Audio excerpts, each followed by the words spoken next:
മിണ്ടാൻ ഇഷ്ടമില്ലാത്തവരോട് അങ്ങോട്ട് പോയി മിണ്ടി അവരെ ശല്യം ചെയ്യുന്നതിനേക്കാളും നല്ലത് നമ്മൾ മിണ്ടാതിരിക്കുന്നതാണ്. ഒരുപാട് ഇഷ്ടമായിരുന്നിട്ടും ആ ഒരാളിൽ നിന്നും നമ്മൾ മാറി നിൽക്കുന്നു എങ്കിൽ അത്രത്തോളം അയാൾ നമ്മളെ വേദനിപ്പിച്ചിട്ടുണ്ടാകും. അല്ലെങ്കിൽ അയാൾക്ക് നമ്മൾ ഒരു ബുദ്ധിമുട്ടായി എന്ന് പറയാതെ പറഞ്ഞിട്ടുണ്ടാകും. ജീവിതത്തിൽ പല ബുദ്ധിമുട്ടുകളും വിഷമങ്ങളും വന്നിട്ടും തോൽക്കാതെ പിടിച്ചു നിൽക്കുന്ന നമ്മളിൽ പലരും ശരിക്കും തോറ്റുപോയത് ജീവനെപ്പോലെ സ്നേഹിച്ചിട്ടും അത് ഒന്നുമല്ലാതെ ആക്കി തീർത്ത് നമ്മളെ ചതിച്ചിട്ട് പോകുന്ന ചില മനുഷ്യർക്ക് മുന്നിലാണ്. പണിയൊന്നുമില്ലെങ്കിൽ കിടന്നുറങ്ങുക, വെറുതെ ആരുടെയും നേരം പോക്ക് ആവാതിരിക്കുക.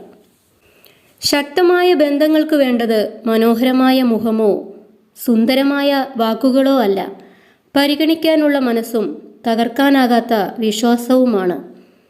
നമ്മളെ കാണണമെന്നോ സംസാരിക്കണമെന്നോ തോന്നാത്ത ഒരാളോട് അതിനുവേണ്ടി യാചിക്കരുത്.